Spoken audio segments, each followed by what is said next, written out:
যাদের মাথার চুল টাক পোকায় খেয়ে ফেলে, অর্থাৎ বিভিন্ন জায়গায় হঠাৎ করে দেখবেন যে অল্প একটু চুল নাই, আপনার চোখের ভ্রুতে হইতে পারে, দাড়িতে হইতে পারে, মাথার যে কোনো জায়গায় হইতে পারে, আপনার বলে টাক পোকা খেয়ে ফেলে, তেলা পোকা খেয়ে ফেলে, মানে এক একজনে এক এক জায়গায় এক এক ভাষা বলে।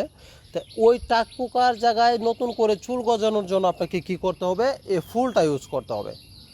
এটাকে বলা হয় জবা ফুল, অর্থাৎ পঞ্চমুখী জবা ফুল। দেখেন এটার মধ্যে আপনার 5টা পাপড়ি আছে, 1 2 3 4, এখানে 5টা পাপড়ি আছে। এই 5টা পাপড়ি যে ফুলের মধ্যে আছে সেটাকে বলা হয় পঞ্চমুখী জবা ফুল। তো এই জবা ফুলটাকে আপনি ইউজ করবেন। এই জবা ফুলটাকে আপনাদের অত্র এলাকাতে কী নামে ডাকা হয় অবশ্য আমি জানি না।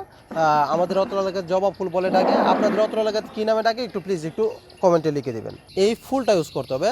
যেখানে আপনার চুল চলে গেছে, অর্থাৎ ওই পোকায় খেয়ে ফেলছে, ওই জায়গায় আপনি কি করবেন, এটা কিন্তু আপনার শুরুতেই করতে হবে। যেমন দেখা যাচ্ছে কি প্রায় মাস এখানে হয়েছে, আপনার এটার চুলগুলি চলে গেছে, অর্থাৎ পোকা খেয়ে ফেলছে, মাসেখানের ভিতরে কিন্তু আপনাকে এটা ইউজ করতে হবে।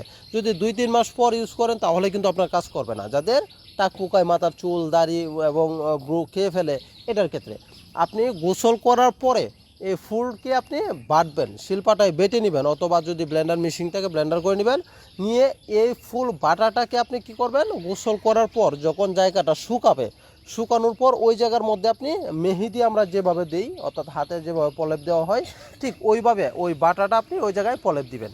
প্রলেপ দিলে কি হবে, ওই যে নতুন যে টাক পোকায় যে খেয়ে ফেলছে, এখানে যে ভাইরাসগুলি আছে এগুলি ধ্বংস হয়ে যাবে, এবং ওই জায়গায় আপনার নতুন করে চুল গজাবে, আবার নতুন করে চুল গজাবে, আগের মতো পূরণ হয়ে যাবে।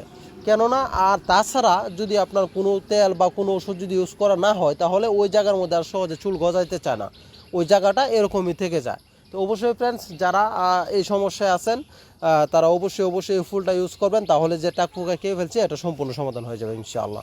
অবশ্যই ফ্রেন্ডস, ভিডিওটি ভালো লেগে থাকলে প্লিজ একটু শেয়ার করে দিবেন, অন্যরাও যেন জানতে পারে।